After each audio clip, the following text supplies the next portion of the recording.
So, again, milk soap. So you need to work with your milk when it's in a frozen state. Ideally in cubes, but this will work just as well, I reckon. At least I hope. So I've also added extra water to this mix. So I've got here 100 grams of water as well.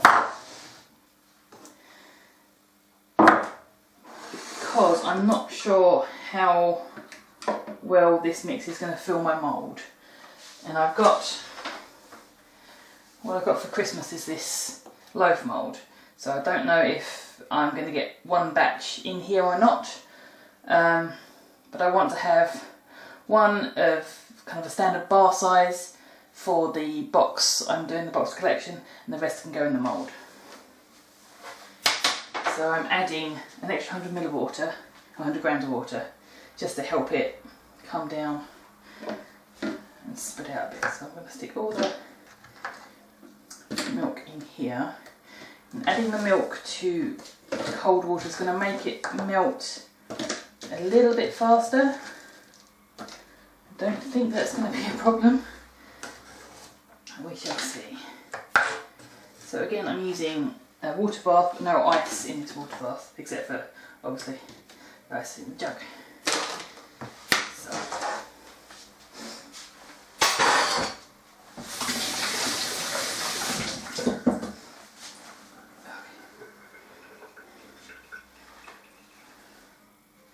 I'll survive, minor wound.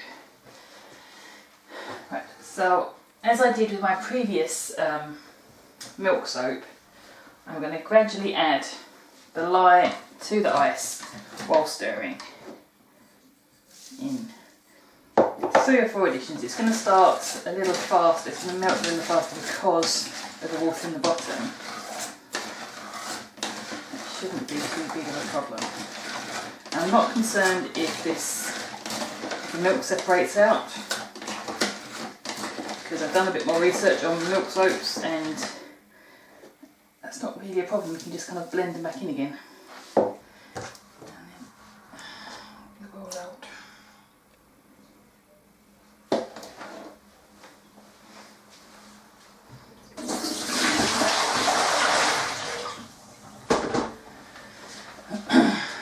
Okay. So.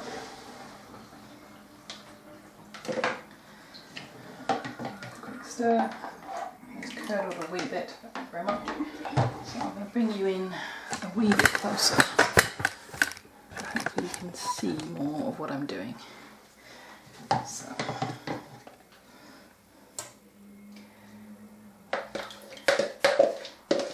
My milk going in. Now remember, I've added an extra 100 grams of water. So it's 300 grams of water to 112 grams of lye. So I'm hoping that's going to slow things down a touch. We shall see. So I'm just going to blend this until it's just past emulsion. So I don't want to go to trace at this point. So now I can't see any real difference in the colour on the top. You don't have a lake or an edge of oil. So into the jug for a minute. So let's quickly have a scrape down. Now for my decoration on this one, I'm going to attempt what's called a drop swirl. So we shall see. I'm just going to ladle off .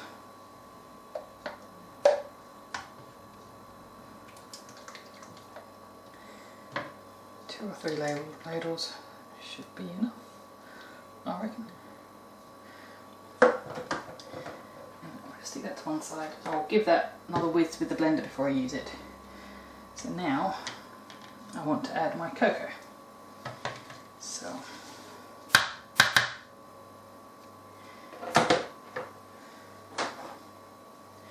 I'm going to stick it through the sieve. I don't want any lumpy bits I'm going to have to struggle with getting combined.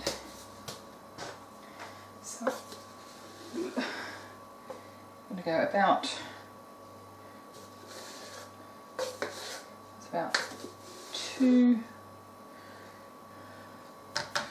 3 tablespoons of cocoa. It should be enough. Not too much actually to give this a nice colour.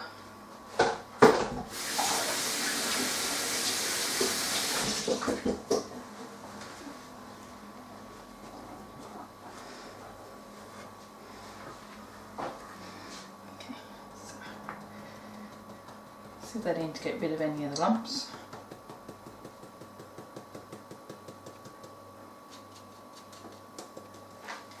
Right. So, do I put the oils in now as well? No, I'll blend that in first and then I'll think about putting oils in. I'm just going to push the powder down a bit. That didn't quite work, did it?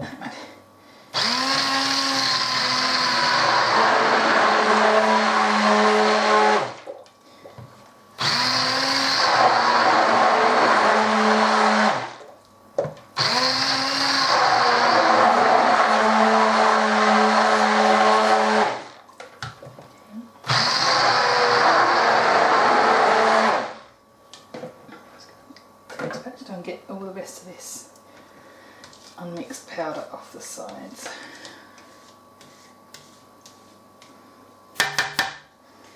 You can still see bits of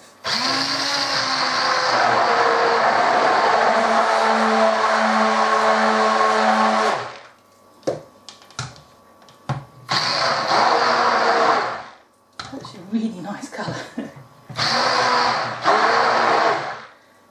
Got a bit of a cocoa smell to it, which you kind of would expect, but I'm told that that goes when it's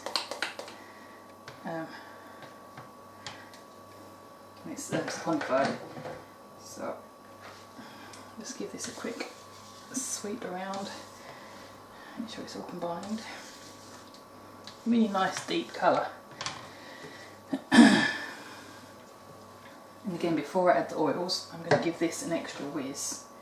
There's going to be no oils added to this at all.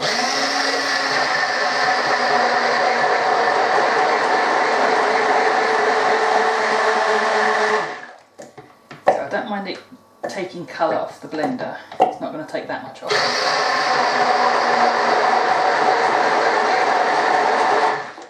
Just want to give it a bit of a whiz so it's had as much treatment as the other half, really.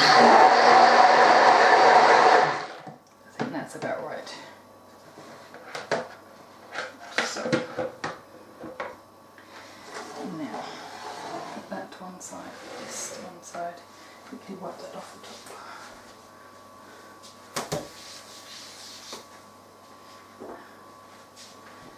top. Okay, so I don't know how this blend is going to react. Doesn't cause any problems, so I'm going to be a little bit careful with mixing in the oils. So I'm going to do it all by hand. Might take a bit longer, but it reduces the risk of it starting to set in the bowl too much. Okay, so that's my fragrance in.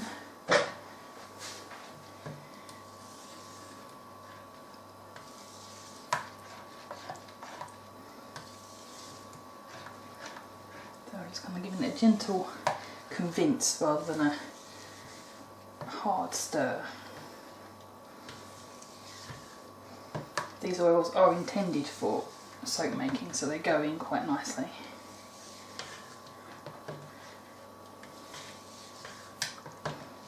And it's not heating as much as the honey one did, because that put on its own heat and that was quite alarming. So can't see the oil on the top anymore, so I think I'm going to call that done.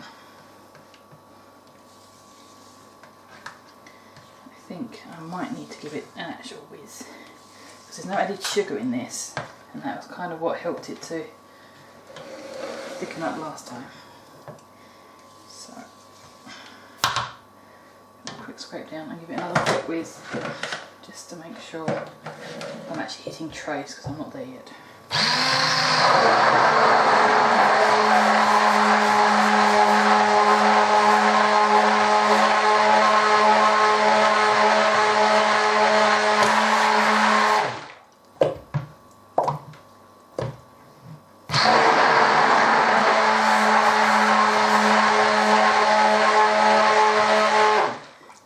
to be slightly thicker for the drop swirl to actually work. So.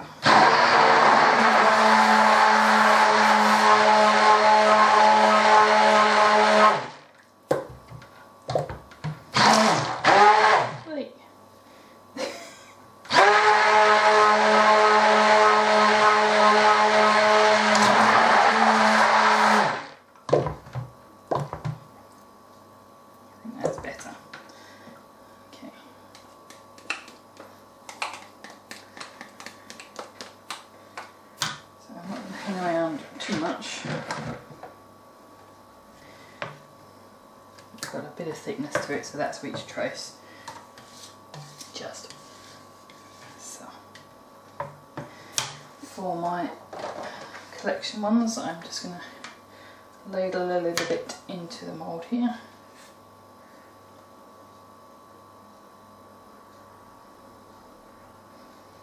I'm going to just show the top so that when I put the drop swirl and the embeds in, it shouldn't go over the top.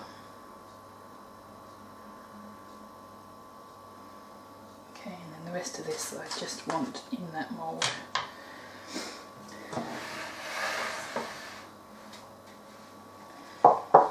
This is going to be hopefully not too messy. Right, take you out for now, I might need you back in a minute.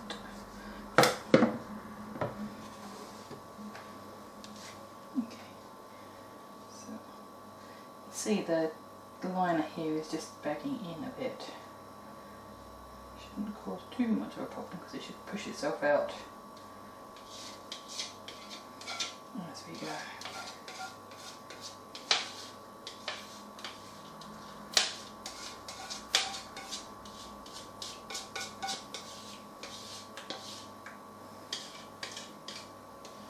So every now and again I'm getting a waft of cookie and marshmallow. Coconut butter, the cocoa butter's not really scenting that much. Right. So, now for my drop swirl. So in these little ones, I'm just going to go from height and just kind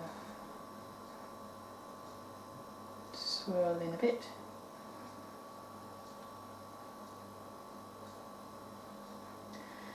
That. And from here, I come all the way over and back, over and back, over and back.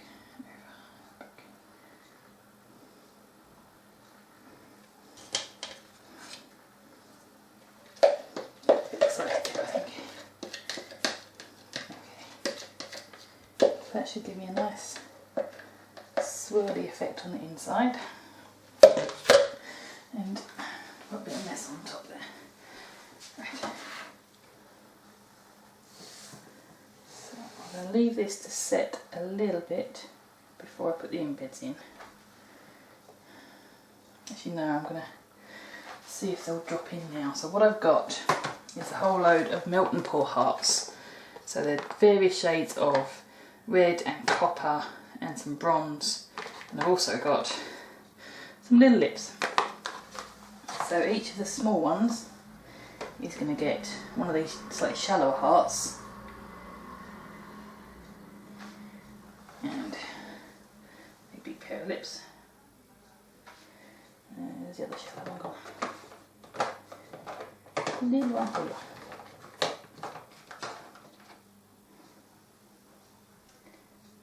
That.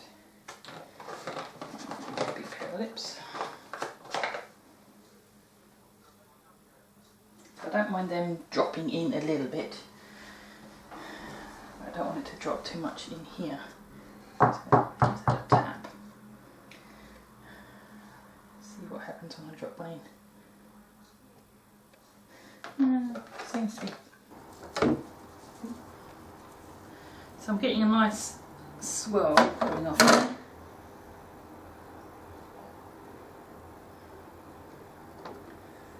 A little messy and I'm losing some of the embeds, but I think that's kind of what happens really.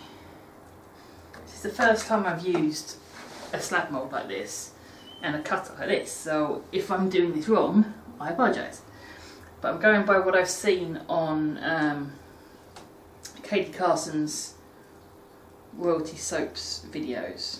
She uses a wire cutter, not one of these. Ooh. So it's gone right to the spinning bed. I think wire cutters would cut better, but at this stage I'm not making enough to warrant using a wire cutter. So I'm getting a decent kind of drop swirl there, and you can see the discoloration is getting a lot darker around the edges, so that's going to go all the way around as this cures. And I think at least one of my scents had some vanilla in it, so that always causes discoloration anyway, which is why I chose to use them and cocoa, knowing that the cocoa would make it darker to start with.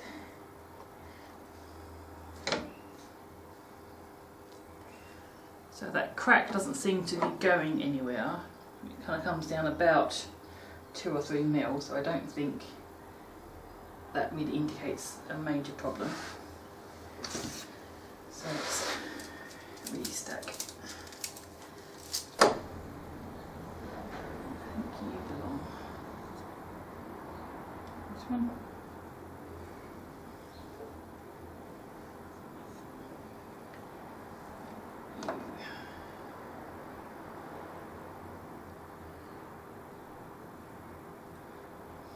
Okay, so that is my Chocolate Kisses soap, and I'm going to leave that now for at least a month before I look at it again and see if I need to do anything with it.